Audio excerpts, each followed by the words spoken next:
That was the comic value. It was. There, out the window. All right, I think we should start. All right, let's start. All right, well, thanks everybody for coming to the Venom Talk. This is my first time at Texas Pinball Fest, so Right. I'm excited. I got a preview of it out there. It looks amazing. We're going to do the hazing in a few minutes. In a few minutes? Yeah. The first time? Yep, Oh, yep. you didn't tell me about that. Well, nobody gets told about it. Okay, so we're here to talk about the making of Venom. Every team kind of does it differently. So We do it this standing. is- Yeah, we're standing. We do it standing. We do it standing. Yep. That's part of the difference. How we do it differently. Yep. Yeah. But this is how we do it. At least me and Dwight and me, and we're just gonna wander through this. If anybody has any questions, as you'll see, we are open. Let's see. Like I just said here, right? It's interactive. So if you guys have a question as we're going through it, Can we make your screen the full thing? yeah, we don't really need We us don't- on here. You don't need to see us, really. Yeah, can you do that? Like, we. Oh, outside? Oh, it's being streamed. Well, that's fine, but yeah, that's perfect. There we go. Yeah, that's good. There we go. Better. Okay, like I said, interactive. If you guys have any questions, just shout them out. I got a lot to go through, so we're going to go kind of quickly, but if you have any questions, don't feel free to be shy. So first off, I just wanted to say for a pinball, it's a team of people. It's not just me or Dwight, it's a whole bunch of people. And this is what I consider the core team. These are the people who are day in, day out, are constantly on the project, the whole project pretty much all the way through. So me and Dwight, obviously, Kevin, Tom actually started this project, and then Kevin took over about halfway through, and Jerry, of course, doing sound, Paul doing video, and then, of course, Zombie Eddy. It's the best picture I could find of him. But it's him. It is him. I know. It's an incredible likeness. Yeah. And then there's a whole giant support team, too. All these different people, an electrical, bill of materials, video artists, mechanical support, production. I mean, there's just endless number of people who work on these projects. But they work on all the Stern projects, but they deserve a shout out, too. All right, so where does it start? So for me, it's like we get a license or a theme that we get to work with, and I start with a blank playfield, right? I dive into the theme, learn as much as I can about it, and for me, it's like defining the story, the core experiences, the toys, and then how all that lays out with the shots and how it goes together. But I like to start fresh every time. And this is very early on at the beginning. This was with Dwight. Yeah, that's all my handwriting. Right. And you can still even see some shades of stuff that actually made it into the game. Yeah, so this is soon after we learned from Marvel what we were allowed to do. Yeah. So we just sort of wrote on the whiteboard all the things we were allowed to do, and then we did some homework, and we then started thinking up, well, what could be fun with what we're gonna do. Yep. Who's the adversaries? Who's the heroes?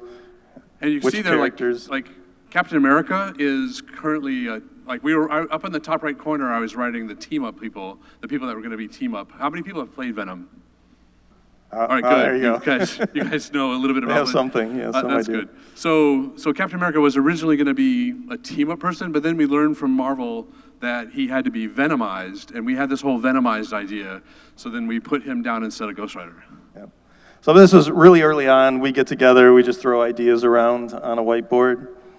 And then I start playing in with playfield concepts. So this is like the first sketch in AutoCAD that I did. You can see a lot of similarities to the end game with the ramps and a few of the There's an other echo features. there. Should we turn off a mic or two? Are they echoing? Is that? No? No? Okay. No. Turn off these mics? No. Is it all right? We're good. Is it good? Okay, All they're right. good. They All say right, we're go. good, Dwight. So a lot of the things like I mentioned, I start with the toys and think up ways, interesting new things that people haven't done in a pinball before. So here you can see the sketches of the fast lock on the upper left there. We had this wheel feature that we originally talked about, but it ended up getting too complicated, so we ended up taking it out. But you'll see a little of that in some of these playfields that we go through. And you see it's on the left-hand drawing here. It's on the right there. From the top-down view, it's just that little part on the right-hand side there. Yeah, the little yellow. So track that across the next few slides. And then, of course, you can see Doppelganger there. Originally, there was a bunch of little doppelgangers on there, as you can see. But those were the initial concepts. And then here's Carnage.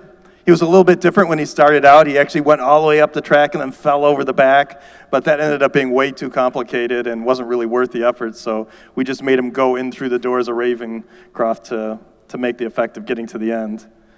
More reliable, I think it worked just as well. So this is kind of the biggest change. So choose your host. Yeah, change the game. Yeah.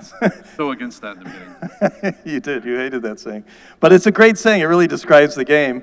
So originally, that right-hand side that you can see over there on the white, it was actually a wheel that rotated and changed the different patterns of shots. And so in the beginning, Brian sort of disappears for a few days, and I'm like, Brian, just show me anything you've got. He's like, it's not quite ready, And then eventually he shows me this, which is pretty cool. But he worked on that like home in secret, like in his sub-basement, I can't tell Dwight all the good ideas up front. Yeah. But so as it changed all three of those shots. Yeah, the functionality stayed. As you can see at the bottom there's different patterns. Ramps, up, down, the scoop, the stop. So we kept all those, but it ended up being a little bit too difficult to get the wheel to work in a production situation, to get it all level to the play field and work well. So we switched to something that was more manufacturable, but still had the same function. All right, so then we start, now that we have a play field, we have shots, we start thinking about rules. Yeah. And that's where Dwight comes in big time. Here's a really early one. Yeah, that's really early. But again, that's a lot of my handwriting. Yep, you're scribbling.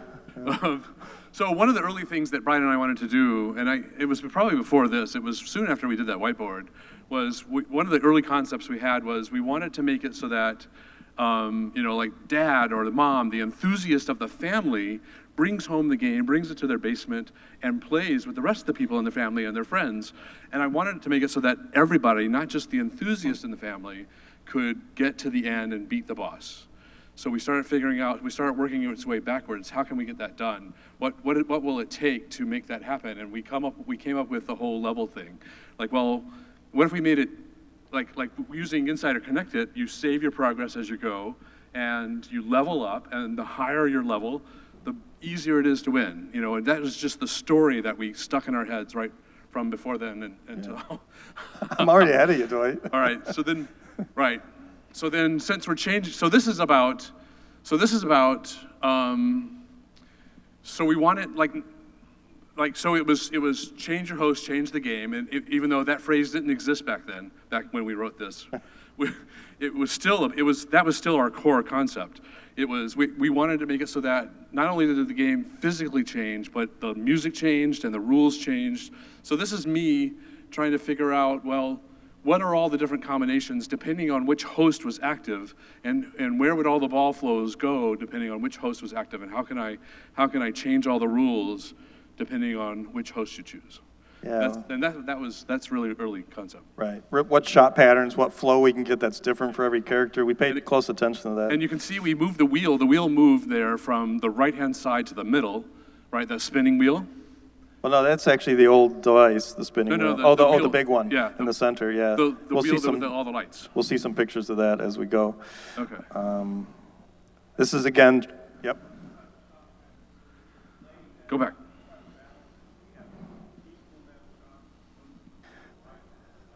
And that they flow from shot to shot. We really tried to have every character have flowing shots so that they could have combos if you're really good and you get that feeling of just you can't miss and you keep shots going, right? We wanted every character to have a pattern, but a little bit different. And we were going to balance,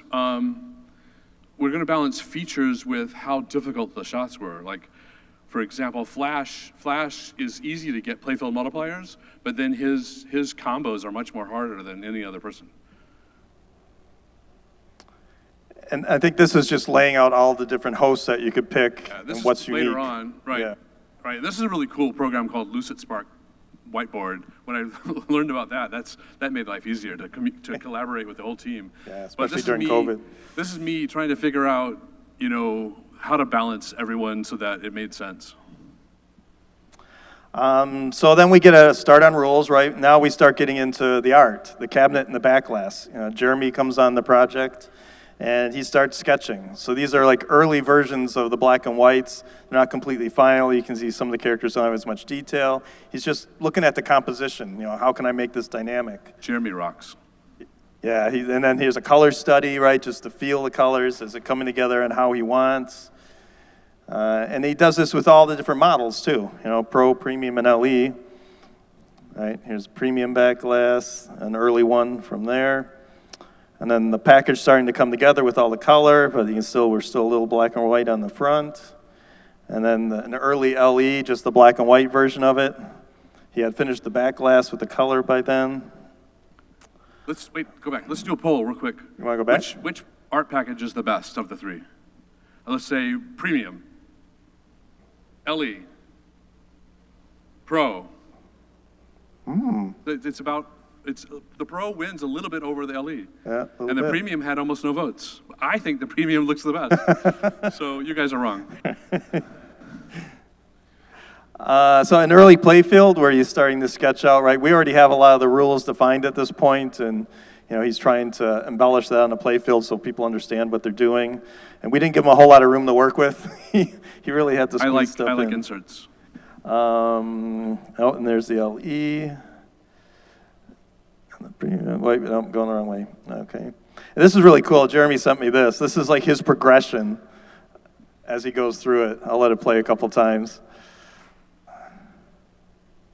If Jeremy was here, he'd be talking endlessly about this. But this is really cool. It really does show how he starts with just ideas and concepts and starts layering all the pieces to get to the full color at the end. And he's such a perfectionist. He gives us each of these, like a week will go by and he'll give us a new sketch or a new thing, and he'll apologize for about 10 minutes about, don't look at this part over here, and I'm not done with that over there, and I still have to fix this. And I'm like, Jeremy, it looks awesome. Yeah. Yeah. It always looks amazing, but he's so critical of himself, but that's why it always looks so great. Now. Wait, go back for a second. One back? Yeah. You got one? So Jeremy spent, it's not here. So there's a math joke there that, and for the longest time, it just said math joke. And do we have the final joke in there somewhere? No, I think he's still got So the fill in the Spider-Man blanks. over there on the right, Yeah. what does it finally say? Do you know? Anybody know? We're gonna give a prize. This is Who knows? Huh? Easy as pie, that's right. Pie. Yeah. Right, what I wanted to say, I think was gonna be, anybody have an abacus? Glad we picked the pie joke. Tanya. Oh. Yeah. Okay. George. Yesterday All was right, Pie Day? right. That's good. We should have celebrated that on the website, George. Right. Yeah, I did. We completely missed it. Okay, so now we have all these ideas out, right? It's time to actually physically build a playfield. So this is the very first start, right? We do everything in SolidWorks in the end, so you can see the playfield from AutoCAD sketch being brought into SolidWorks very early on here, just the shapes coming together. And on the right side, you can see the very first whitewood we made. So there is no choose your host, change your playfield on the right side yet. But there's a little bit of carnage, and there's a little bit of doppelganger in there. So at the very start, we're feeling out the shots, kind of deciding what's fun, what the flow patterns are. Here you can see a close-up of it. And at this point, is the wheel still rotating on the right? I think we're still talking about it. We're still trying to figure out how to do that. So like a rotating giant wheel on the right. Yep. So after we get the first playfield going, then we can actually talk a little deeper about rules, right? What does it feel like? What are the fun shots? Yeah, so this is a later version of your last slide. I like spreadsheets. What are we doing here? So here, right? So this is actually an earlier version of the whiteboard one. This is me again trying to figure out, well, how are they all going to differentiate from each other?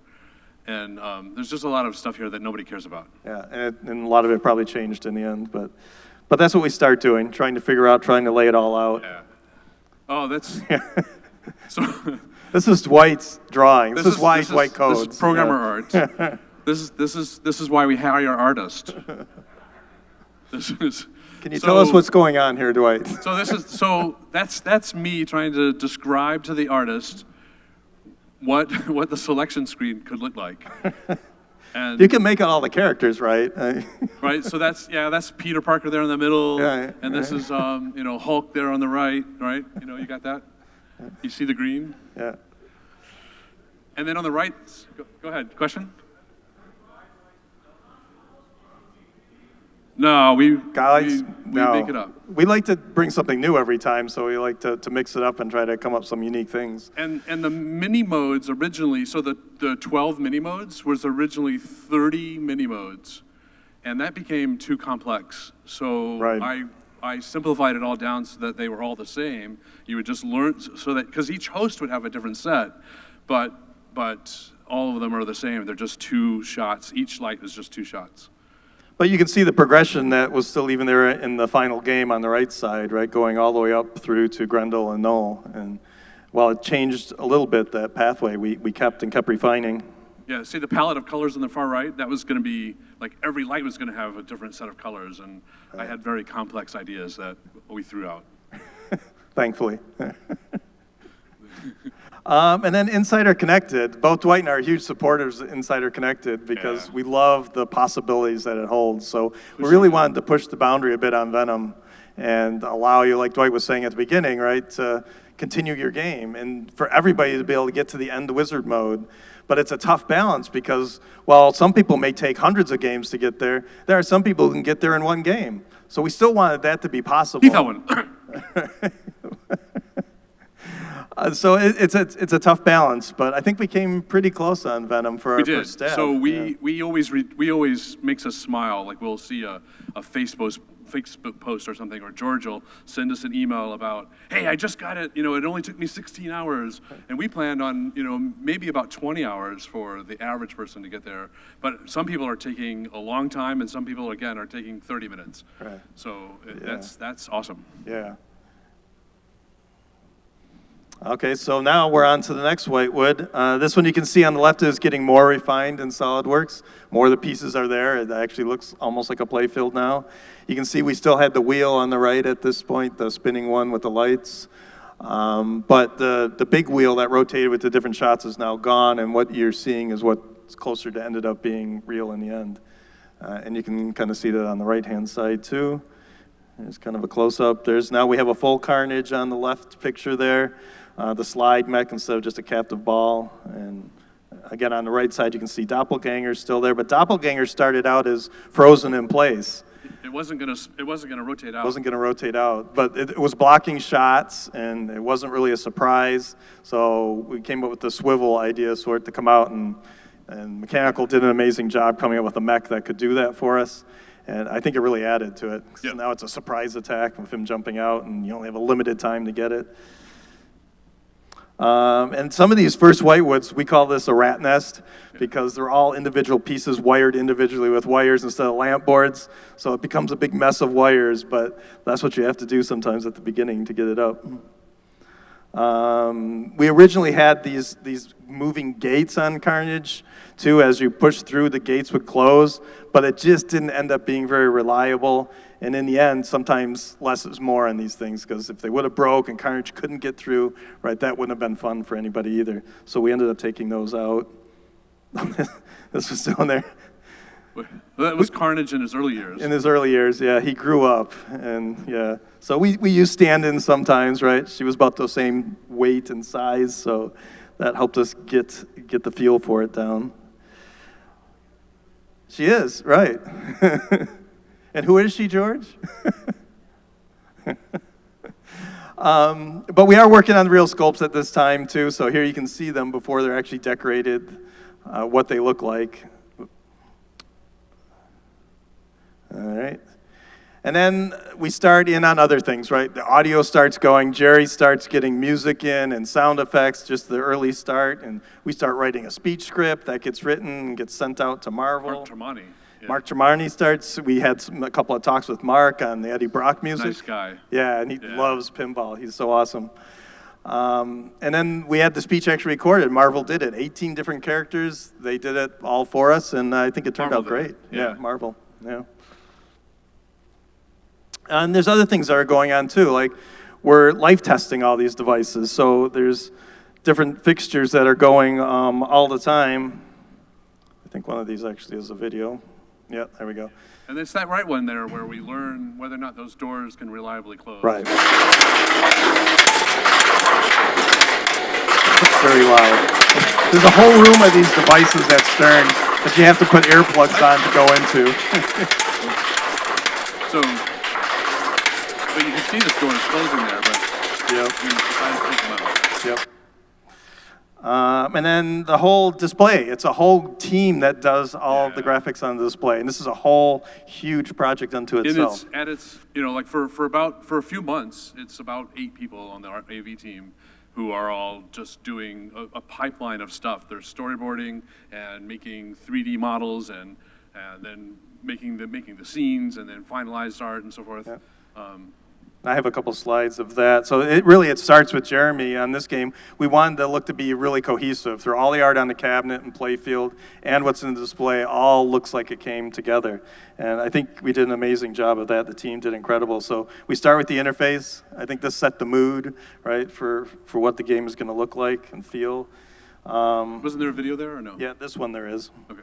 Yeah, so this is an early, the choose a host. But you can see my influence here, right? I drew that whole roof, right? You can tell that it almost looks like the drawing I made. Yeah, it's almost identical. You're right.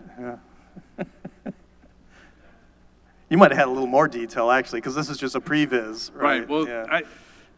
Mine was more abstract. And the team, they also storyboard. So all these awards and all the scenes that you see, they're storyboarded out frame by frame so that they have a production pipeline to get all this content into the game. And we don't have time to do it twice. Right. So we storyboard it and we make some mathematics and then we make the real thing. Yep. And then we are on to our last whitewood. So you can see again on the left here, that looks pretty complete in SolidWorks.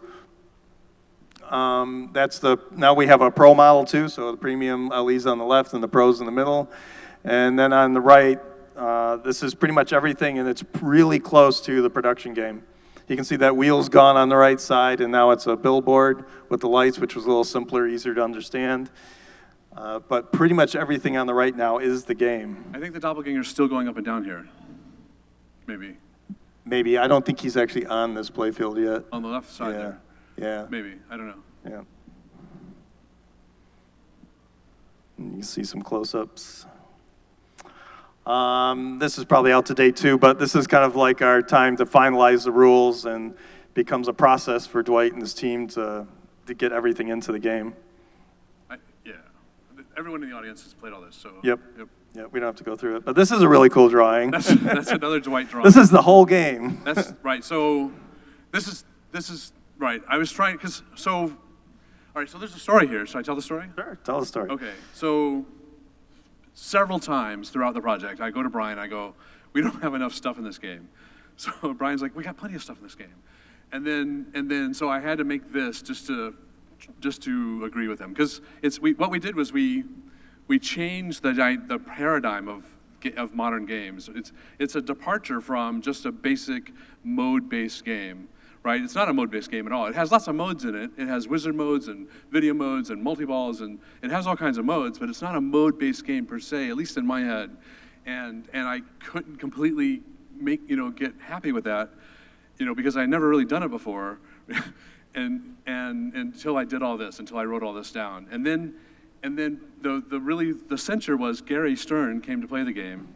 So Gary Stern came to play the game in my office, and he in one game, he got the 3 major things. He got Doppelganger and Carnage multi-ball and Mayhem multi-ball, just kind of flipping the game around. And if you've seen Gary play, he's been playing for like 70 years, but he's not awesome. He's good, but he's not awesome at pinball. And so to see Gary get all the major things was a great moment. So then we got the idea that we needed one more thing in the game. We needed what I'm calling the Gary Wizard mode. And where is it here in this drawing? Yeah, it's Yep, no. I don't see it. I don't see it either. Did that come after? That was pretty late addition. Toxin Team Up is what it is, but... Yeah, no, it's not Toxin Team Up, No, not Team Up. It's not on the drawing. Yeah, you're right. This is before we added that. Host hurry up, select player. Well, anyway, this is still a good story because it involves Gary. So we added one more thing to the game, and then I became happy. We added a wizard mode that people at Gary's level could get, that the prerequisites, because that's all a wizard mode means, is it's like a rule in the game that's kind of deep, and it has prerequisites. You have to do this, this, and this before you can go play the wizard mode.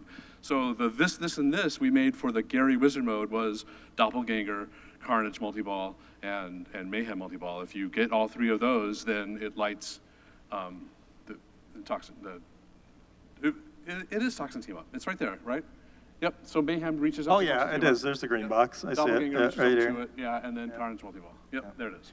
I think this also brought out Clintar multi-ball because to us the end of the game was getting to know and unlocking the other characters you could choose, the hosts you could choose. But we wanted something even past that. Yeah, so. something that you couldn't do from leveling up. Like leveling up would only get you to null, but it doesn't get you all this other stuff. So Clintar multi-ball is still something that you need to do anytime. Pretty much everything in the game. Yeah, you have to do everything in the game, including beat null. Right, right. So there's always some goal out there for you to try to attain. And then we jump right to the final game. That's it, magic. It magically happens. So here's the final screen play field and the cabinets. That's the LE. There's the final package. This was actually during our photo shoot that we do for the games. That's used to make flyers and videos and stuff. This is the first time. That's the best cabinet, right? Like you guys are crazy. And then we launch, right? So we were able to launch Venom at Comic-Con, right? Perfect place for Venom, Comic-Con. It was a great show. It was amazing. Huge number of people at that show. We had continuous stream of people coming through the venue. It's kind of a unique thing to do at Comic-Con, to come play pinball. So it was a lot of fun. And this is one of my favorite photos because Dwight and I worked on Mandalorian before, and he actually came and played Venom. So that was pretty cool. And then here's our bonus feature. This is Dwight's bonus feature. He wants to talk a little bit more about different ways you can play Venom. Yep.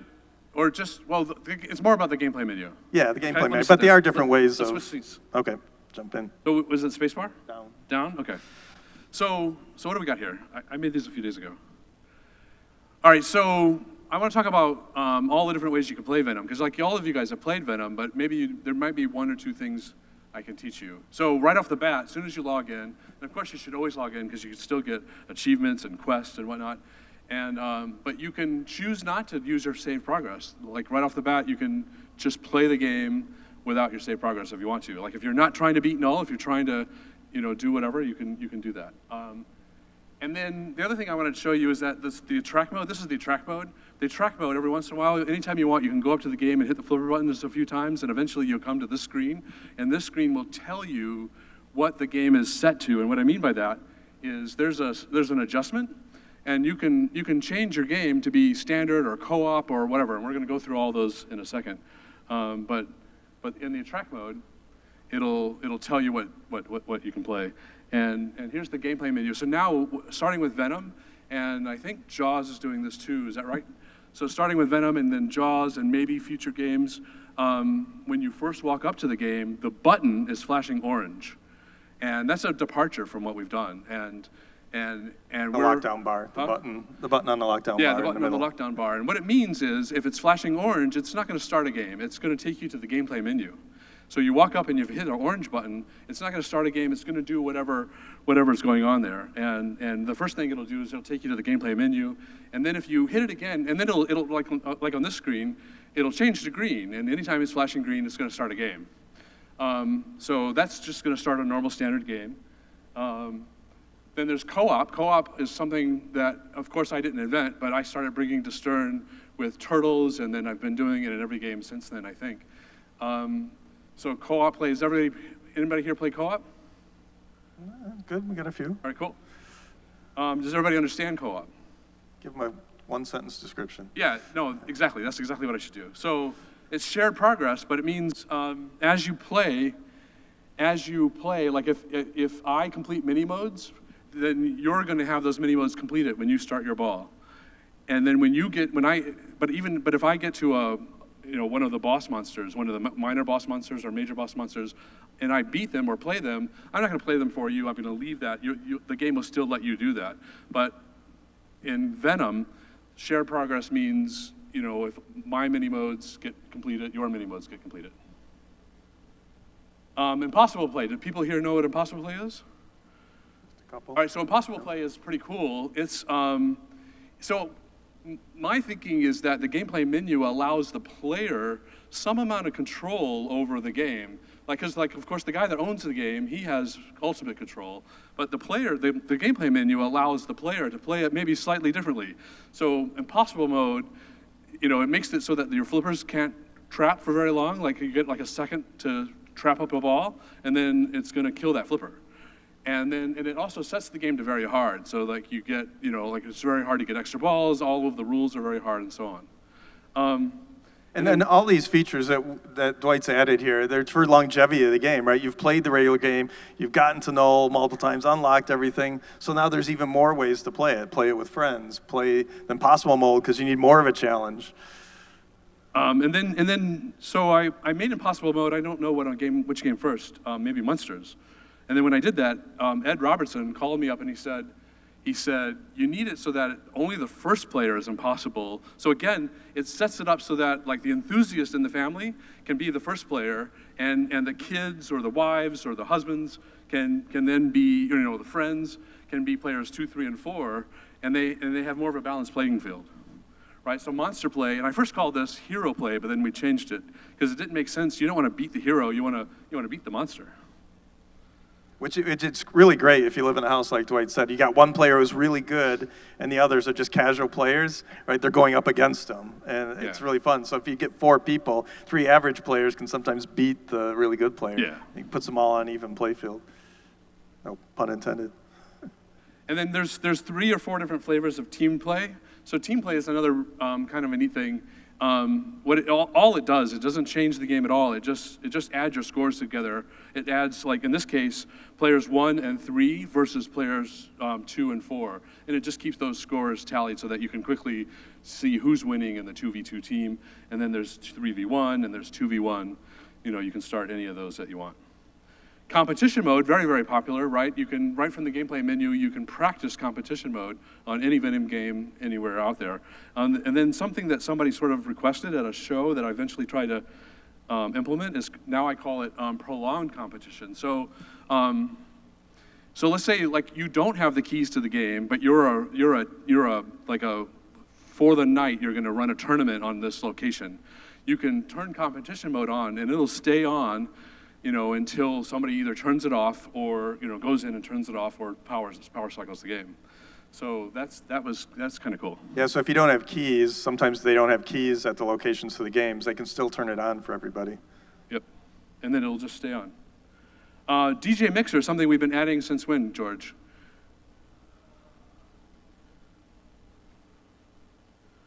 A while. So 20 games. Yeah. Yeah, so DJ Mixer is a way for you to go in and listen to all the tunes in the game. And there's a Brian Eddy playlist, there's a Dwight playlist, a Jeremy playlist, a Jerry playlist, and so on. And you can go in and just see how crazy we are. And then I added a challenge mode so that you could practice beating null.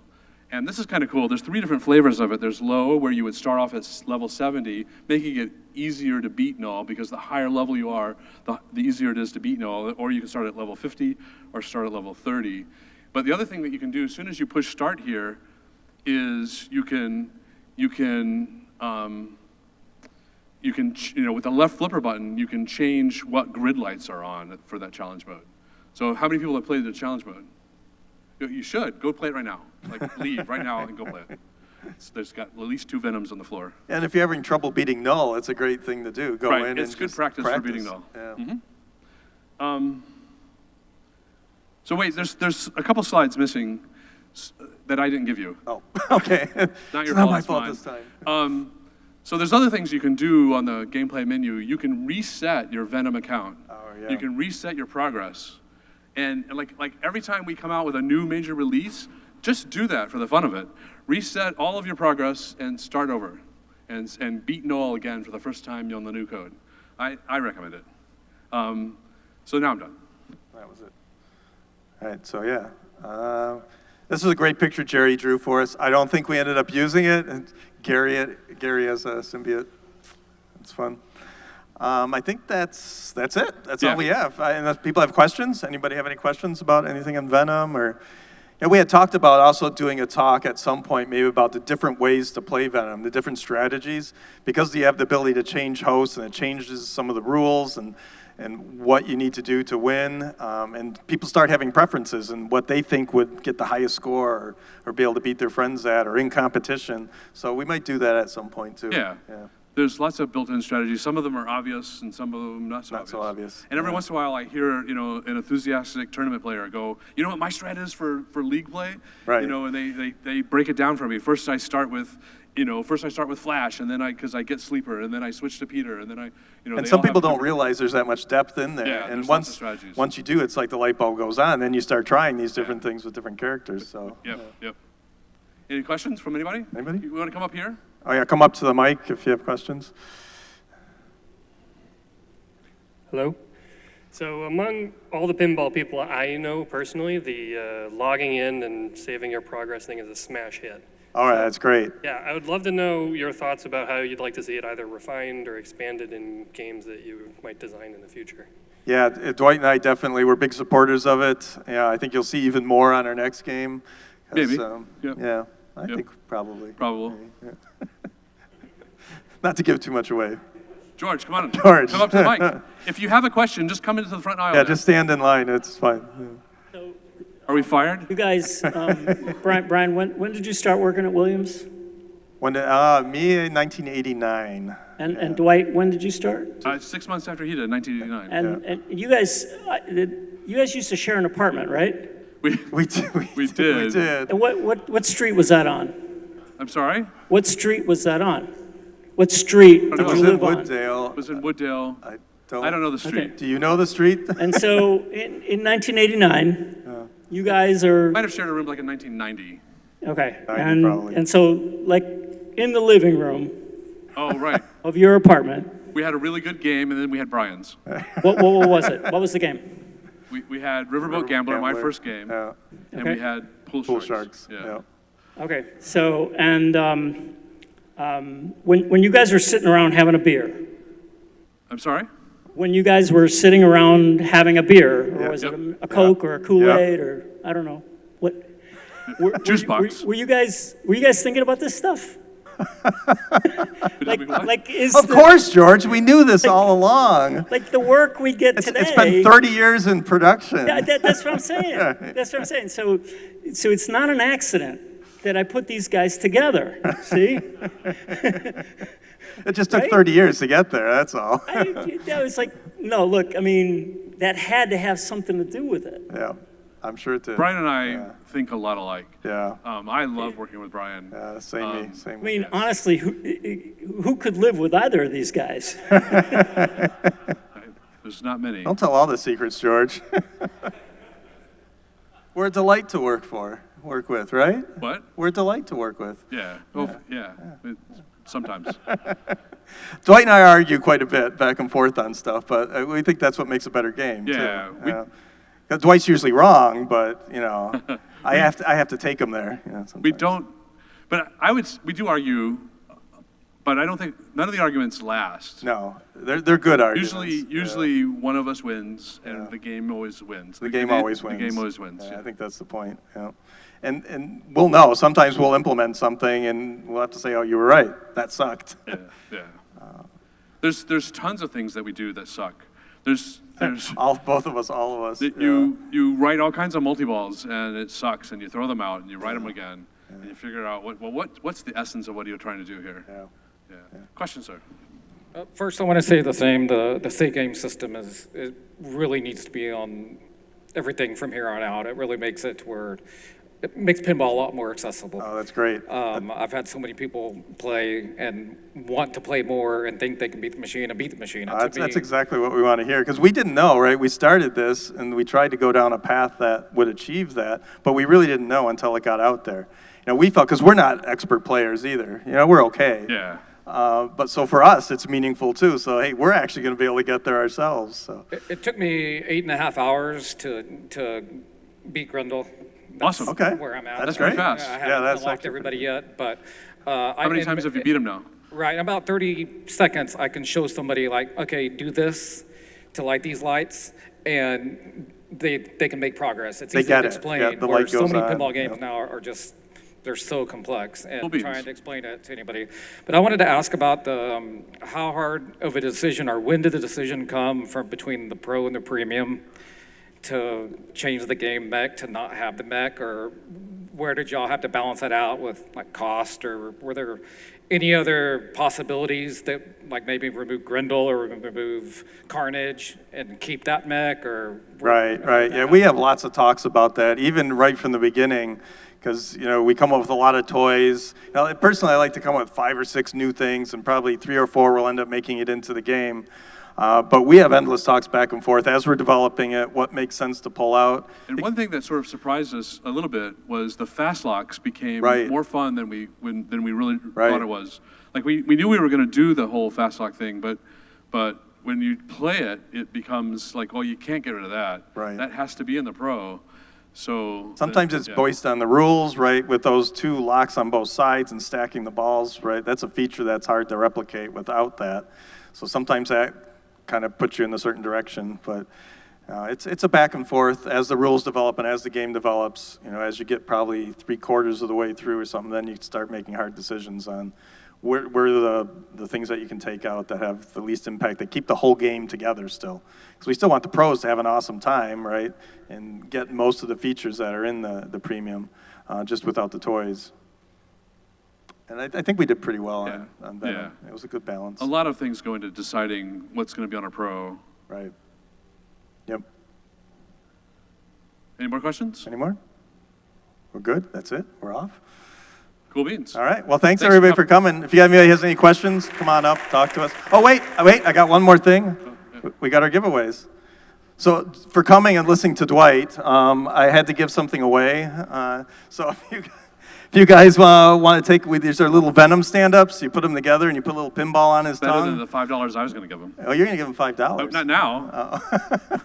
Okay, come up and get a free stand-up or $5 from Dwight, whichever you want. I was joking about the $5.